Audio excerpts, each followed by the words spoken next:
Welcome everyone to another episode of We the Boys. Together with me today is Mr. Allen and myself, as usual, Anthony. We have already covered during episode 4 the specific segment, the first segment of the Raw After Mania involving The Rock and Cody Rhodes, in which we have dissected and threw our theories on what did the final boss pass to the American Nightmare. With that being said, this episode hereinafter will be serving as a weekly recap of all the show, Raw, NXT, and Smackdown. So we can go through the first episode that we're going to recap today, the Raw After Mania. All right. Okay, so Raw starts on with what we've already covered, Cody and Rock segment. And I think we have a little bit of an update on this one, I was going on a few theories, but then you were quite adamant on the fact that, it's the watch, the Rolex, right, that he returned it back.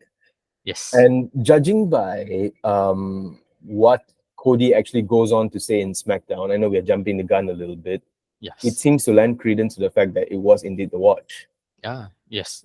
And to me, this one I feel is a bit of a miss, in such a beautiful storyline. But then again, we'll revisit it when we're talking about SmackDown later on a bit. Okay, so yeah, the Cody versus Rock segment was really good. And I think that this has to be the highest point of the Raw episode this week also, for me personally. If I'm not mistaken, that promo itself landed almost 3 million viewership in the US cable network, one of the recent highest segment. So I think props, once again, the professional wrestling and sports entertainment, just on a normal Monday night on America time, more than 3 million people are tuning in to watch that segment. I'm not surprised. As the fact stands, and as the evidences produce themselves, The Rock is the one who has brought all the eyes back to WWE. Correct. I mean, props to him. Just before he came in, literally like maybe a few days or a week before he came into the TKO group, WWE was in such a terrible state where names were coming out, the whole lawsuit against them. Vince McMahon was painted in such a bad light. The Rock came in and single-handedly, him and his team, essentially not single-handedly, managed to divert the entire negative viewpoint of WWE to something that is so positive. Props to him, man. Really props to him. And whatever that he's going to be getting, I hear what he made about 9+ million from WrestleMania alone. It's worth it. But then again, Anthony, what's up with the People's Champion? Is that a new title that is going to be defended as time goes by? Is it an official law of WWE? The People's Champion exists within the realms of the WWE?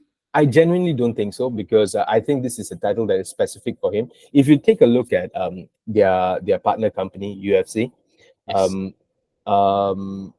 Masvidal is one of my favorite guys in UFC. He has this special title that was presented to him by The Rock. It's called the BMF title, and he went against Diaz that one time, and it's a one-off thing. And now he's not putting it up for a challenge. It's on him, and he gave it to his father, I believe. So I believe this is one of those titles that is just like specially made for them and will be with them forever. Then again, you can also bring back the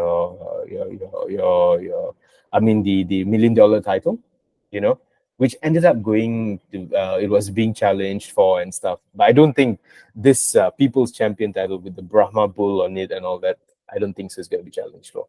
Yes. Okay, let's jump into the first match of Monday Night Raw post-Mania. It's none other than Shinsuke Nakamura made his entrance, and there was a surprise call-out in the way of the current NXT champion, Ilya Dragunov, the Mad Dragon.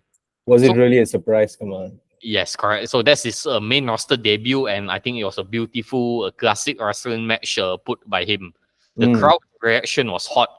And it's made known officially that Ilya Dragunov will be eligible for the WWE draft that is coming out at the end of this month. I feel like if they have no plans for him, they shouldn't bring him up, because this guy has a lot of push and momentum, and he has a star power with him. My Correct. only fear is you are seeing the future of Ilya in that match against Shinsuke. What I mean is, Shinsuke came up with a lot of gusto, like this guy. 2016, I remember. He Yes. came up and he was such a big deal and stuff. And he is a big deal. But you see how is he done dirty by Ilya? You know, Yes. WWE has nothing planned for him, and this is such a fantastic performer. My fear is Ilya is going to end up the same way Shinsuke is. Unless they have something proper for him, they shouldn't call him up. I resonate your message there, Anthony, because Mm, the problem is we see a lot of NXT call ups throughout the recent years. They were lost in transition. They were mm. just being called out for the sake of filling the NXT quota. Once again, you have people like Dexter Lumis. You have people like Odyssey Jones. Do you even know who Odyssey Jones is? You He know, was like, yeah, he was a big deal in NXT level up, mm. and he was prematurely called out.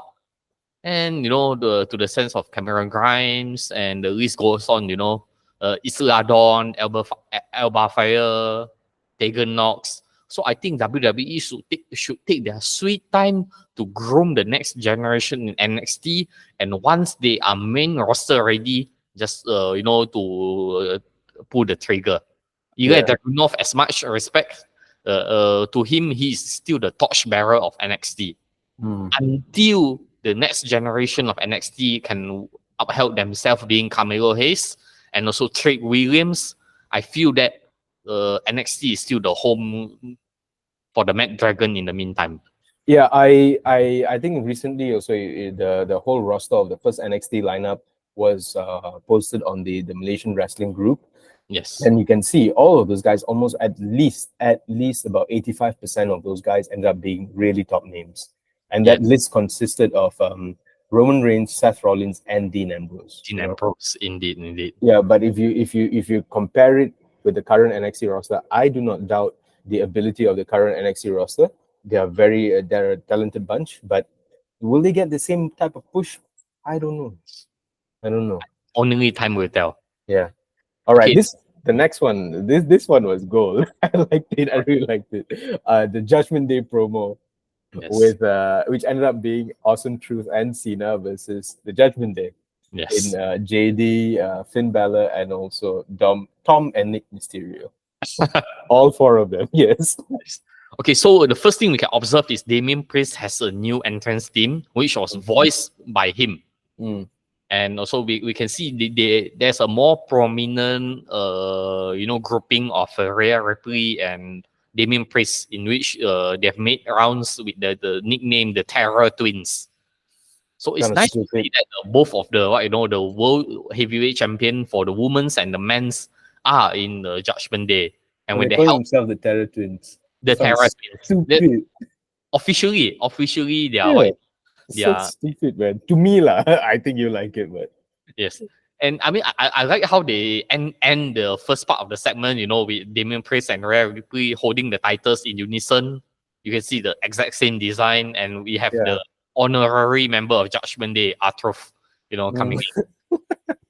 So I believe it's one of the longest. I mean, it has been the longest time since John Cena has a televised match in Monday Night Raw. So it's nice to see, the fan service for Mm. the Raw After Mania crowd, Mm. in the This sense, this was a solid segment and a match, yes. I believe. But however, I mean, it's still awkward to see that, Cena working together with the Miz in a group.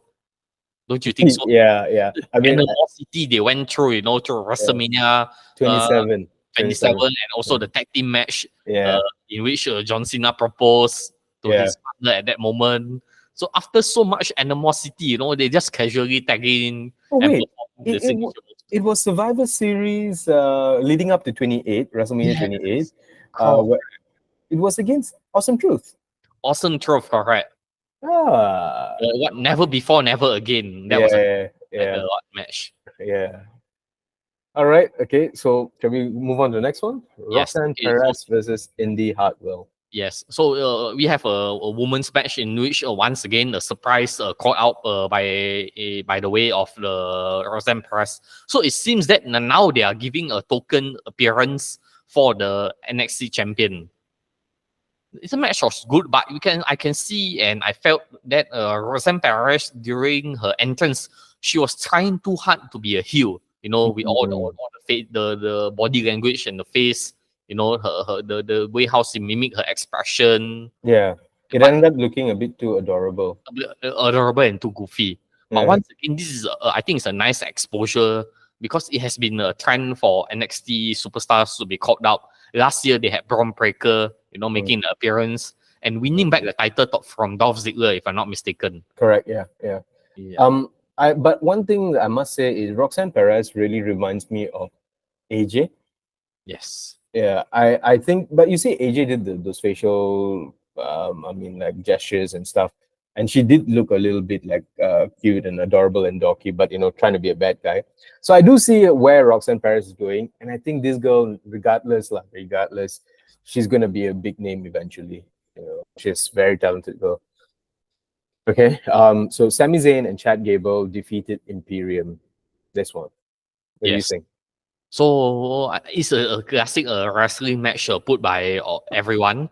And also, this is the build up to the next challenger for Sami Zayn, which comes in the form of Chad Gable.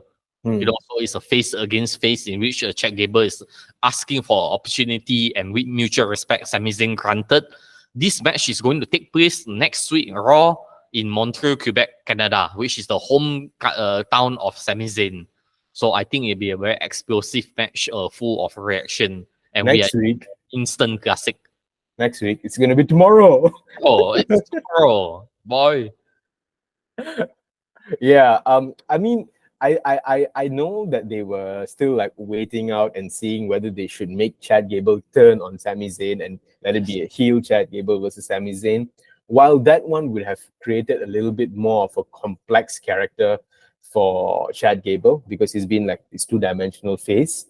I don't know. Maybe we still will see some sort of heel-ish move by Chad Gable against Sami Zayn because I believe this is not just a one-off. I think it's going to lead to a trilogy or something like that.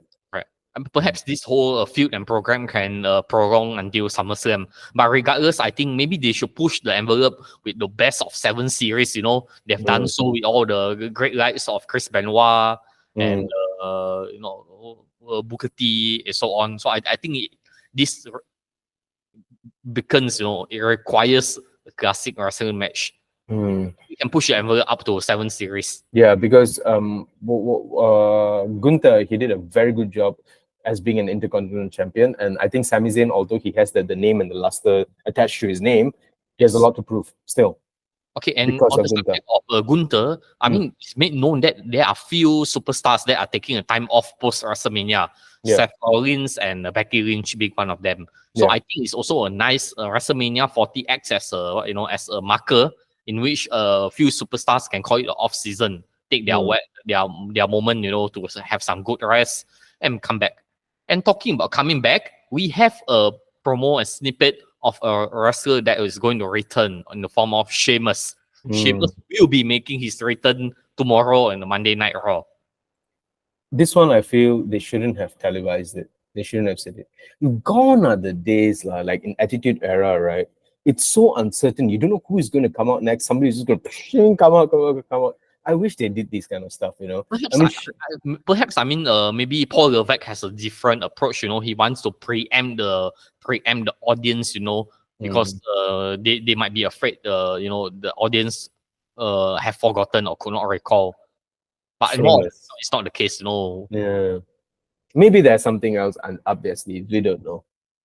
Okay, the next match is unfortunately a squash match involving Jade Cargill and Chelsea Green. I think it was a rather cheeky segment backstage in which Chelsea Green was making her case to Adam Pearce and Nick Aldis that she did not appear in WrestleMania. So it's a Raw and SmackDown crossover match in which Chelsea Green being from Raw and Nick Aldis picking a surprise opponent. So on Jade Cargill. Once again, fantastic physique, fantastic entrance. Yeah. But I feel that for Jade Cargill, they need to push the envelope, to not let her being involved in such a squash match. She only performed 2 moves, which is a kick and her finisher. So I think Yeah, she has more to offer. We need to give her more screen time, proper matches. Because the last thing I want is for her to go through the Goldberg treatment. In which she yeah, has undefeated streak. But the moment we subject her to a winded, proper professional wrestling match, she might not be able to hold herself out. That's my concern. yeah. I see what you're trying to say here, and I'm absolutely agreeing with you. Jade Cargill she definitely has to be one of like my wrestlers that I'm really looking forward to. Like to see what she can actually bring to the table, because she's such a package. I'm already a fan, like such a huge fan. I want to get her merch. I want to get everything. You know. But yeah, I don't want it to be in this rut also of being this modern day female Goldberg, or rather like a China. I mean, Yes. if she was packaged as China, not bad, really not bad. She held some of the men's titles and stuff. Maybe, I don't know, but yeah, they got to do a little bit better, lah. But for now, it's working. For now, it's working. Okay, and the main event comes in a way of a fatal four-way Hmm. involving Jey Uso, Big Bronson Reed, Ricochet, and Drew McIntyre. So one interesting point to note that is in the starting of the match, it was announced to be elimination match, and halfway through, I think they just kind of go with the rules and make it the fatal four-way because Hmm. someone interfered when another person was spinning, and I Hmm. think you know what, we just switch it up to a fatal four-way. Yeah, Fantastic performance by everyone. I enjoyed the diving from Ricochet in the ring out to the ring. yeah. And Drew McIntyre even has his chance to cut a quick promo before the whole match started. And he acknowledged the thing that was going through Twitter, calling Damien Priest the Yeah. H Undertaker. At least it's a proper term, compared to the one that was trending, Anthony. I mean, from what we can see here is that Drew McIntyre has managed to change up his character once again. He's just not this angry Scotsman running around with his sword, Yes. playing cosplay or whatever. He's actually like a psychopath, like a A Scottish psychopath psychopath. internet troll that breaks the fourth wall. Yeah, he's such a good character. And then the fact that Punk interfered and Punk costed him the match, So the it's ending actually was very funny. Punk interfering and costing Drew McIntyre the match. Yeah. So this main event, Jay also got the spotlight, and he will be the number one contender for Damien Priest. However, Mm. it was not mentioned the date, and we can only assume it will be in Backlash. I reckon it's Backlash also. I also think we're going to see Drew McIntyre and CM Punk in Backlash. Perfect. Yes, Mm. and the CM Punk has confirmed his appearance on the upcoming SmackDown draft and also the Raw WWE draft in Raw. So CM Mm. Punk will be making appearance for the upcoming weeks. I think talking about the draft, I think no man, let's save the draft for another day. All right. Okay, Before we rate Raw, let's move on to NXT and then SmackDown. Then we rate it all together. sure, can. Yeah. All And right. Let's go to NXT, I NXT. think it's a stellar performance as usual. Yeah. But only a key point that occur in the NXT this week is the Wolf Dogs, okay, Baron Corbin and Braun Breaker, they dropped their titles surprisingly to Axiom and Nathan Fraser. So I think it's a surprise decision and a rather rush one. It's done as a tactical maneuver to confirm Braun Breaker position in the main roster of SmackDown.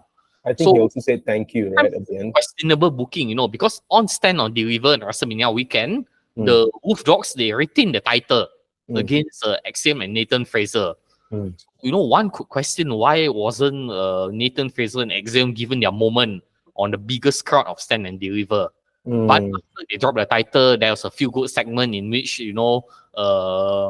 this Baron Corbin cut a promo and thank Braun Breaker, and he has this swan song, a proper send off from NXT. Yeah, I think there's nothing much to add to that based on what you said also. It's kind of weird, but then you get the feeling that there's a lot of uncertainty in the air in a very good way, because they're following what the crowd wants and they're delivering accordingly, which is very great. It is such a different move from what Vince used to do. Vince used to say, "Oh, you don't like it, but I like it, so you're going to eat it, and I'm going to give it to you and give it to you and give it to you." That's how the product went stale. So yeah, it's very nice. Okay, and also there is a segment in which Trick Williams, okay, he has put forward his own ultimatum in order to get a shot in the NXT title against Ilya Dragunov. If he could not defeat Ilya Dragunov, he will leave NXT. So I think is a grudge match. Either one of them will be called to the main roster, and he the already knows Ilya. NXT will be having a special event, spring breaking it's a 2 weeks back to back event, April 23rd and April 30th, which is next week, next 2 weeks edition of NXT. So I think we are in for a ride. NXT fans, it's the time. Yeah. I think there's nothing else to add. Yes. What you said. I mean, NXT is always a very solid show. And right. I would just like to add, I think Ava Rain is doing a very good job. I really like the way she's actually carrying it out. I know she's playing a character, but she's holding out lah. Not bad lah. Baik lah. Okay. All right. Smackdown. Okay, Smackdown. So this is the Smackdown after Mania, and from the way we see, before we continue on the match, I personally felt the Smackdown crowd and the episode of Smackdown as a whole serves better as a the sequel to WrestleMania 40. So we started with a nice promo from Cody Rhodes, with him dropping a bit of cursing, who tell you it's open mic night, bitch. It's a reference to a Brandy Rhodes promo that she cut in another promotion. So I think it was a nice telling, and from there he already laid the roadmap in which there will be 2 triple threat match to determine his opponent in Backlash. So it's nice to see that immediately they're having a contender matches for him to find the most suitable number 1 contender for our new WWE champion. I like the fact that I think in Raw also he did thank Roman Reigns. Yes. And I think there was a chant going like "Thank you, Roman," because Roman Reigns is Roman Reigns. My fear is it's starting to come true. The good guy boredom is already seeping in. I don't know whether you feel it or not, but when I see him with the title and the mic and talking good guy stuff, I feel like, let's give it more time, Anthony. Let's give him the benefit of doubt, because if you can remember the John Cena hype train that started initially from WrestleMania 20, in which he defeated the Big Show for the US title, leading to WrestleMania 21, his path of winning the WWE title from JBL. How long did it took for us John Cena fans to turn against John Cena? Ask it to yourself. I think a healthy leverage of 2 to 3 years. So Cody Rhodes is still enjoying, reaping the benefits of being the face of the company until and when the fans will turn on him. Like for us, like all these Attitude Era fans, right? Yes. We have seen so many diverse and complex characters that for some reason we are always attracted to the bad guys. Correct. Because they're always the cooler ones. And but Anthony, in order for that to materialize, we need a believable and likable bad guy. It was Roman Reigns, man.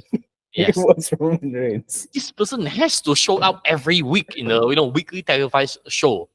Yeah. So Roman Reigns. We are carrying out audition. Who wants to be the next heel? Okay, so yeah, this was a solid promo. Nothing great about it, but yeah, Cody Rhodes. Okay.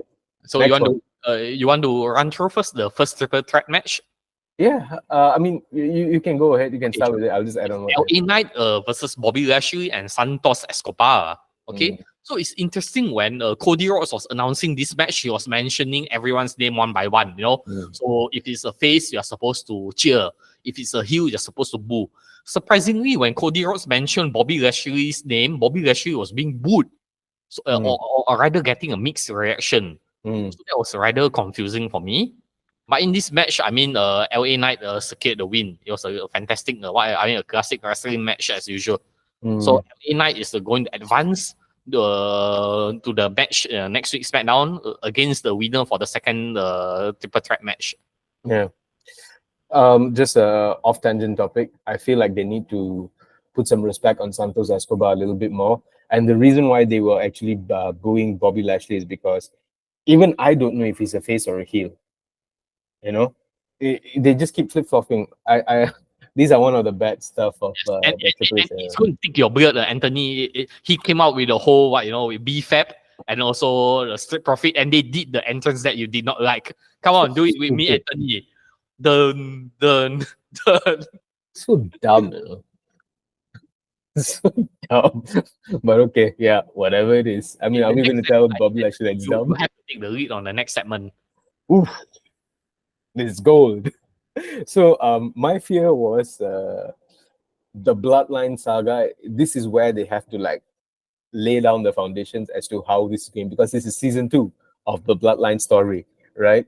And so Paul Heyman comes in and he says that the tribal chief takes it on his chin. This is where like a phoenix he will rise, and then Solo Sikoa holds mic and says there are consequences, right, for winning and losing. So we already always knew that Solo Sikoa was going to turn, especially at WrestleMania Night 2. Solo Sikoa was being very rough, the way he spoke to Roman Reigns, like cover him, cover him. He was instructing Roman Reigns. You can see that he's already disinterested.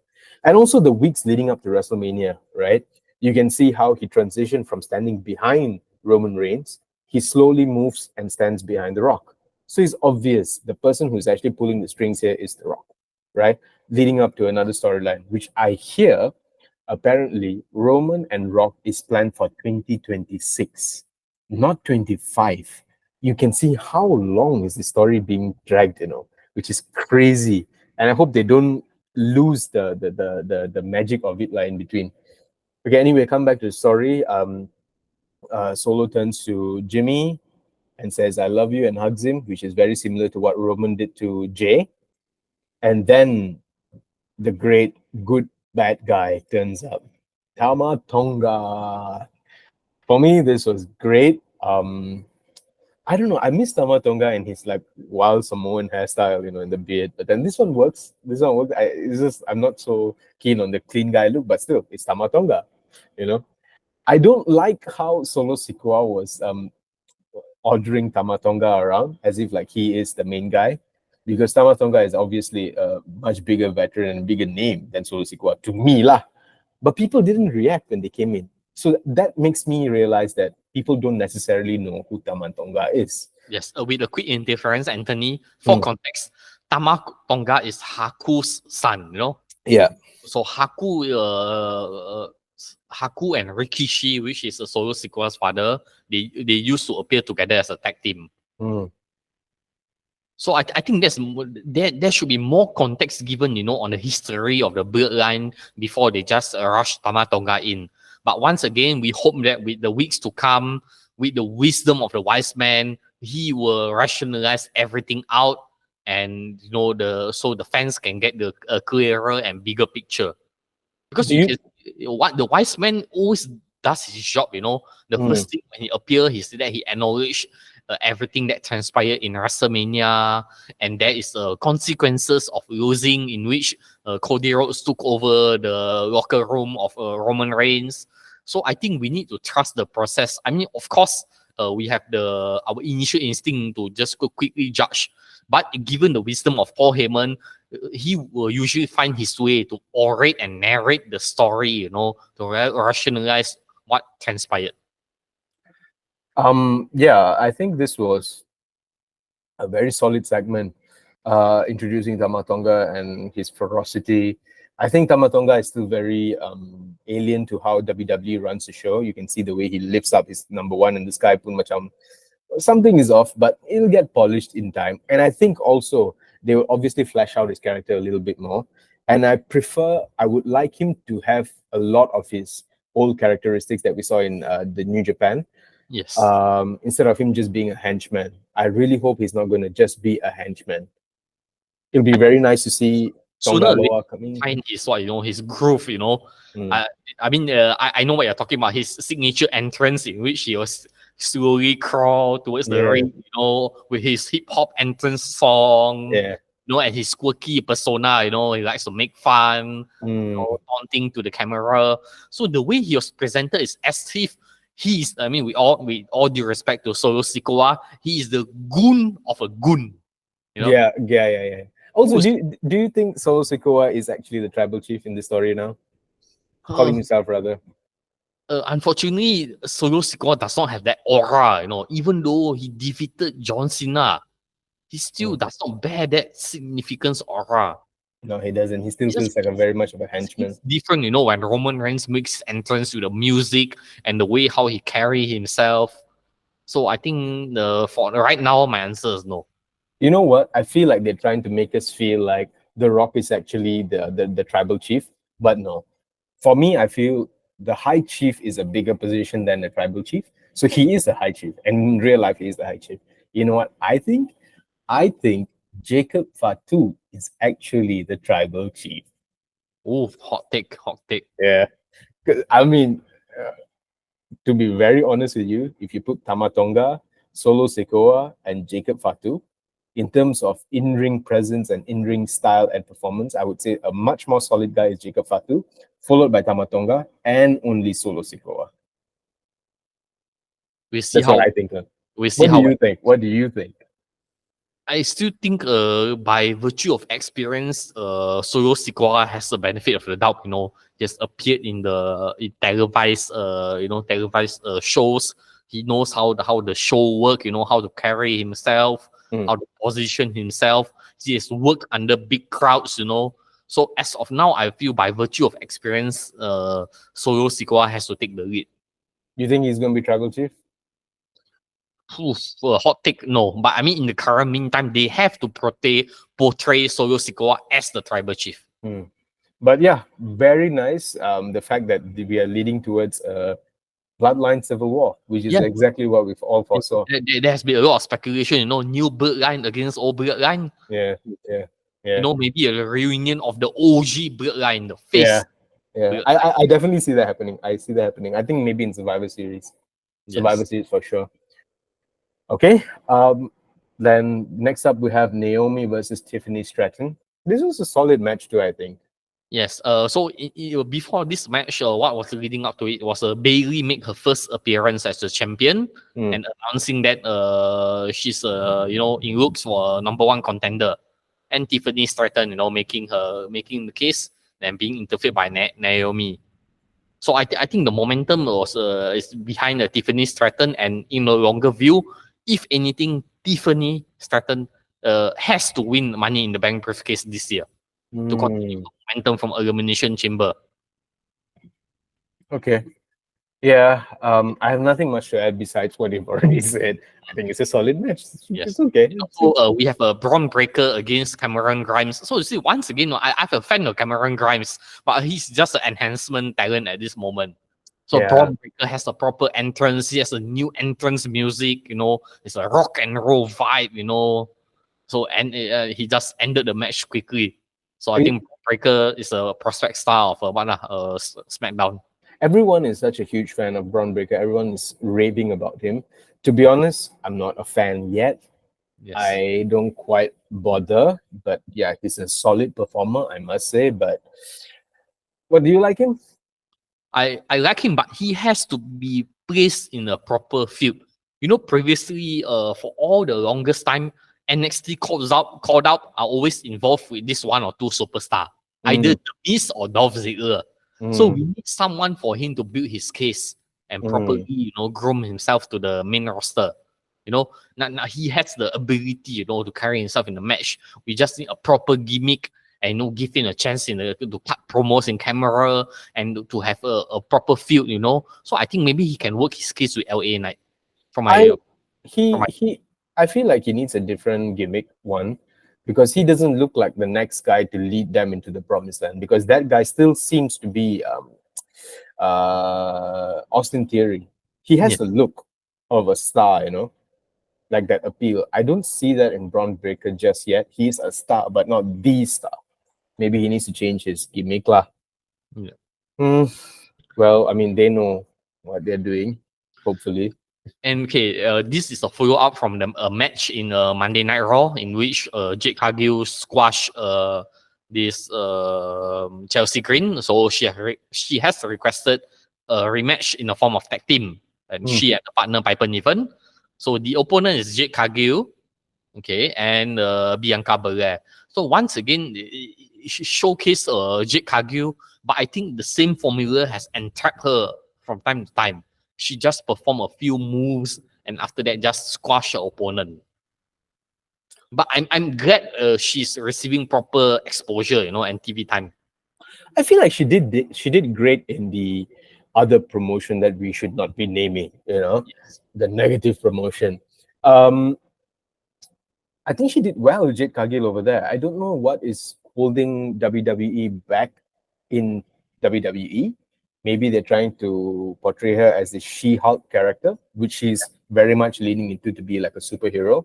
Yes. But they got to give her more lah. She's gonna get stale eventually. She's gonna be like the 5 move guy, like John Cena. And they are currently pushing her to form a tag team with Bianca Belair to go after the women's tag title. That's an OP team, by the way. Yes, That's correct. OP. I think no, the Kabuki Warriors, get ready to drop your title sooner or Yeah, later. yeah. You know. Okay. So the main event, The Kevin main event Owens. comes in the form of Kevin Owens versus Rey Mysterio and AJ Styles. So Kevin Owens once again broke the fourth wall. He was talking to Brian Saxton and he said, "Hey, recall, those special camera angle on the or simultaneous shot for the camera." So he enact that, took a title, pushed away a CM Punk shirt merch from the table, and make his entrance. Yes. And this Rey Mysterio make his entrance together with all of LWO. Once again, there was a backstage promo in which Santos Escobar and the entire of Legado has denied, touching this Dragon Lee. So who is the person that has attacked Dragon Lee? It's so this whole feud, this whole storyline should have been done way better because it has everything to be done way better. They're like, oh no, who is it? And Carlito is just looking there like the wolf. Everybody knows it's him. And on top of that, at this point, nobody should call them the LWO. Everyone should just say Rey Mysterio, done line. That's all. Because that's what they are. Done Oh. line. Well, we hope Dragon Lee can escape the chain. Once again, everyone's roping the virtue of them being a Latino or Spanish associated. Dragon Lee should be given opportunity to soar by himself. Dragon Lee is a very good wrestler, very talented wrestler. Unfortunately, I don't see him coming out of this LWO thing until the whole LWO storyline just dies or something. LWO storyline, by the way, has the ability to stand against the Bloodline storyline, if it's written properly. I feel one of them is not taking this too seriously or heavily because I believe if like somebody who has like the leverage of Rey Mysterio, who's actually like braining and trying to do something about this, I feel somebody needs to do something about this. It can be a very good storyline, but they're wasting it. Pure Indeed. waste. So for the winner of the second match, it was AJ Styles, which inevitably leads to the rematch of AJ against LA next week's Smackdown. The winner is going to face Cody in Backlash. So Anthony, do you want to take a prediction on who will be the number one contender? It should be AJ. or LA? It should be AJ. If you ask me, it should be AJ. It has to be a heel by virtue of we need a suitable, hateable individual to go against Cody Rhodes. And there is a law also, Cody Rhodes and AJ Styles has never been involved in a match other than AJ Styles' first appearance in Royal Rumble 2016. There is no, tag team match or any other interaction between both of them. So this will be the first one-on-one interaction. AJ Styles is slowly building his path, reinventing his character as a heel. And also, there was ramblings made known that AJ Styles has once wrestled Dusty Rhodes for the NWA title. This was during the early days of the TNA Impact NWA era. So it brings more storytelling. AJ can bring out his his flavor and flair as a heel. To use the usual argument. I wrestled your father. Your father is a good person. so on. So once again, it brings something worrying, Anthony, to highlight that every opponent Cody Rhodes is going to face here in after is going to use the same formula, of invoking Dusty Rhodes, trying to trigger Cody Rhodes. Exactly. I was just thinking about One this as you were saying it. dimensional, it's very one dimensional. Can we have a Cody Rhodes segment and a feud without the mention of the American, the American Dream? I don't think so. Because he calls himself, one, the American Nightmare. Two, he has based his entire character on avenging his father's. The father didn't actually win the title; he got it for like a few seconds or whatever. All of this, he has built Dusty so much into his character. So now it's really up to him to energize his character now that he's champion. Never done before. He should change it up a little bit. Maybe go back to the brown hair. No, I don't think. I don't think he should. I don't think he should. That is the American Nightmare. Yeah, he should change it up. Or not, people are going to keep saying this. In fact, I feel, although I feel AJ will win this match, I think it would be great for LA Knight to feud with him at Backlash, and they should save this match, AJ and Cody, because this is a very good on paper match for Survivor Series. Because Survivor Series is usually like the first time ever meetup thing, right? That's however, I mean, it is made known that the winner of this match will face Cody Rhodes in Backlash. So I think they're just maybe just rushing a number one contender for the sake of having a heel to go against Cody Rhodes. I think they just want to slowly build a program as a filler, because if you see the upcoming Premium Live event PLE, okay, I just mentioned May is Backlash in France. Okay. Then the end of May is the King and Queen of the Ring, Saudi Arabia. June is the Clash at the Castle. July is Money in the Bank, and August is a Bash in Berlin. So with all due respect, these are all perfect pay-per-view, but at times they view all this pay-per-view as non-canon. Non-canon in the sense that, the main feud and storyline always occurs in Money in the Bank and SummerSlam in the September. I remember the first Backlash in 2001 or 2002, I can't recall, but I remember it. That Backlash, they built it up to be like, this is payback, this is everything. Triple H was headlining that Backlash.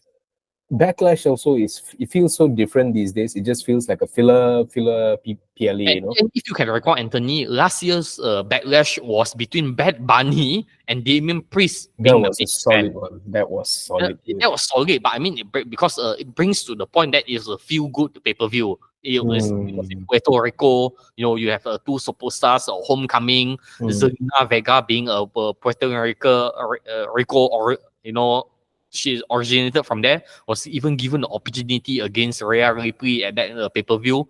So what I'm trying to say is that all this international premium live event tends to bring a significance of that is non-canon to the bigger picture, the bigger storyline.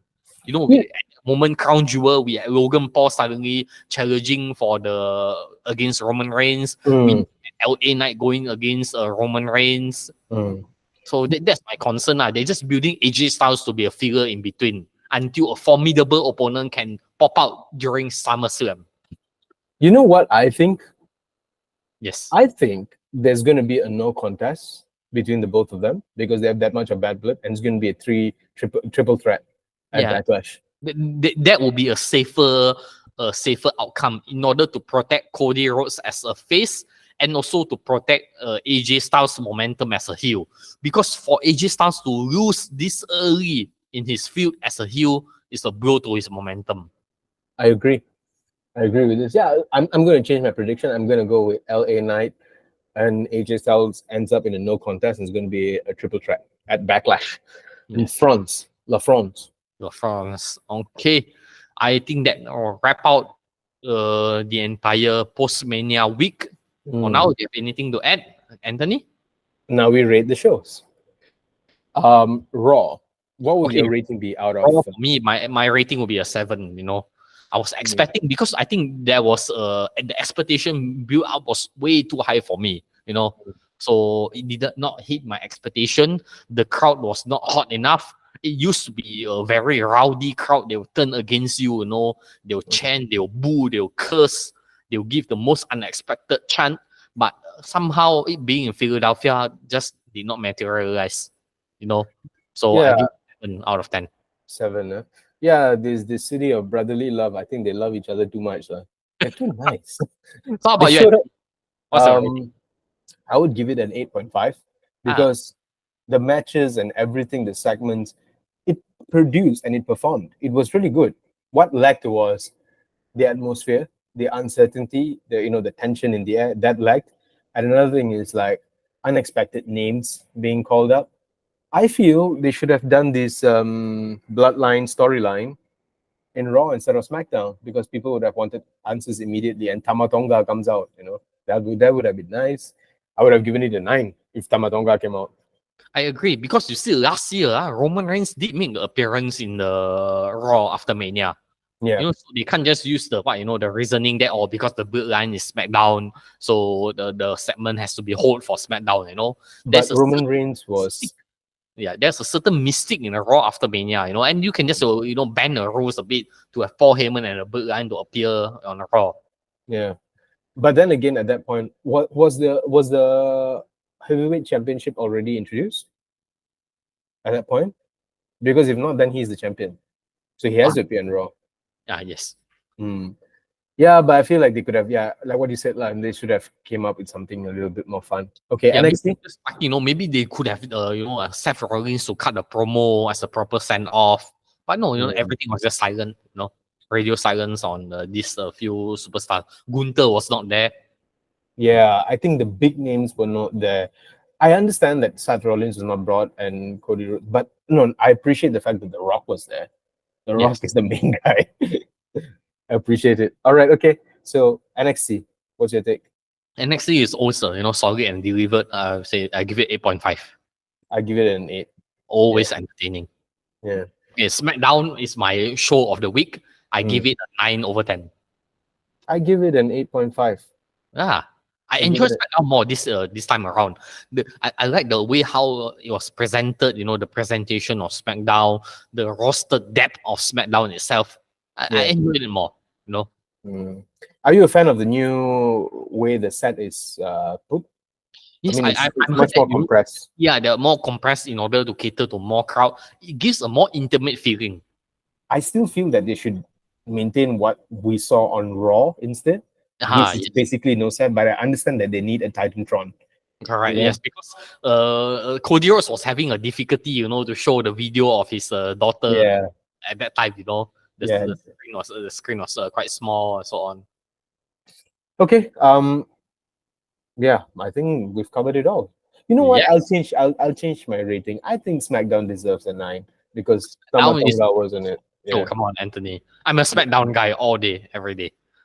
I'm a SmackDown guy when Roman Reigns is there.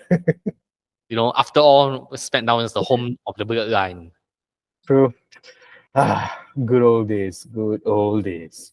Okay, I believe that wraps out the week after Mania. Yeah. So all in all, solid week for you. Indeed. Solid lah, boleh lah. In terms of the in-ring product, very solid. Yes. So the Triple H reign looks to still be going very strong in a very positive manner also. And we Yeah. look forward to Monday Night Raw tomorrow in Montreal, Quebec, Canada. Yeah. Then there will be a lot of judging lah, as to how Cody Rhodes is going to present himself henceforth. I really hope he does something and doesn't become like a lame champion lah. But Yes. that's just me. There were ramblings about him right now that stating was quite insulting, but people are speculating that he might be a transitional champion. Oh, so that's quite hurtful to hear. Yeah, if he doesn't switch it up, he does feel like it. The feel good factor is wearing off fast, especially for me. When I saw him the next day, I was like, okay, now what? Guy wearing formal with the fireworks, crowd singing along, crying, talking about his dad. What else? I always remember what The Rock said. He did something. I can't recall what exactly it was, but mimicking, is it? Was he mimicking what? Something. And what does Cody Rhodes come out and do? He cries. Yeah, he cries a lot, Anthony, for someone who's being the face of the company. Yeah. But I think that, in a way, they will say that he's expressive, he's not shy of hiding his emotion. He's such a nice guy. He's That's the thing. vulnerable, people can relate to him. The kids, he's teaching the kids to open up, do not be afraid, be who you are. Isn't that beautiful to have a champion who is that we can relate to, who is not a gimmick or persona. Perhaps that is what the direction that Cody Rhodes is offering, the human touch in the character that he's portraying. I'll be very honest with you, by the way. I thought of speaking on this that day, but I forgot. Yes. I was actually a huge Cody Rhodes fan, not during his New Japan run, not during his TNA run, not during his AEW run, not during the American Nightmare, not even during the Stardust. During the early days, I believe this was in 2010, 2011 when he was dashing Cody Rhodes. We were still in law school at that point. And then, dashing Cody Rhodes, he had a mustache going on, and then he used to teach you grooming tips and all that. In fact, that was when I started hitting the gym really properly. So I used to try and model my workout because I wanted his body type. Because for me, it was like, damn, that's how a man should look. He used to ask us to shave our forearms. I did it. I was 19 years old at that point. How to exfoliate properly, how to trim your eyebrows, and what your eyelashes. Yeah. I still remember this segment. And his entrance theme back then was really good, also. It was very good. I've always been a Cody Rhodes fan. So I'm Cody Rhodes. Nothing to be ashamed. Matter of fact, I'll throw you a curveball. I love his undashing Cody Rhodes persona. Yeah. Me too. Yeah. It's entertaining. So Cody Rhodes, after through thick and thin, he has went through. I think this is his apex form, as a performer and the character. He has legitimized his gimmick. Like how Randy Orton, he was searching his persona. He was the legend killer. He was the protege under Evolution. So this is the current way how they are shaped and formed. And if anything, this is the Cody Rhodes that he will be living till the day he hang his boots. Yeah, because Cody Rhodes and his persona, like the one and only The Rock. You see, Cody Rhodes is a bona fide good guy. You can believe it that he's actually a good guy. He's not pretending to be a good guy. Yes. And Roman Reigns is a bona fide bad guy. Yes, born to be. Yeah. So and people always say, The Rock and Cena or The Rock and Stone Cold, but the one defining feud of this current century, easily Roman Reigns and Cody Rhodes. I think they can do a three-parter, a trilogy in WrestleMania. Yeah, I hope that happens. I really do. Be a good edit. Who knows? That's what it's leading up to. Yes, and the Tribal Chief has to win that time. That'll be nice. So interesting times. So you see the beauty of this, this is the post-Bloodline era. We're in season 2 of Bloodline. Everything is revolving around this, one way or another. It's still revolving around Roman Reigns. Imagine this guy, one of the most important performer, wrestler in this generation, just as Cody Rhodes said, possibly one of the most important ones. Indeed. All right.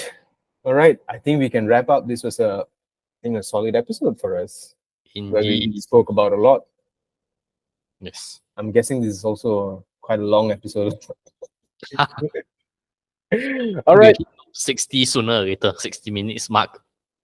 Okay, we're going to have another special episode for those of you who are listening sometime around this midweek. We're not going to tell you what is it about because we haven't decided what is it going to be about. It's between two topics. That's going to be a very interesting take. So henceforth, the format that's going to be going forward is at the end of the week, we're going to review all of the shows. And then midweek, we're going to have a special episode where we're going to dive into certain characters, certain storylines, and we're going to theorize on it. So we have a little bit more to talk on. And then during the PLEs, we'll also be reviewing them. So the next one is going to be Backlash. Yes. So yeah, if you are enjoying what we're speaking, if you're enjoying our topics, you're enjoying us speaking directly into your ears, give us a like, give us a support, subscribe, whatever, and all of whatever that comes with this. We haven't started a Instagram and a TikTok page. People are asking us to do that. All 7 of our subscribers, by the way. We appreciate each and every one of you. Yeah, so for all the 7 subscribers and listeners, we're gonna do it for you, our fans. Okay, with that being said, Yeah. by orders of we the boys, acknowledge us. Acknowledge us. Thank you for listening.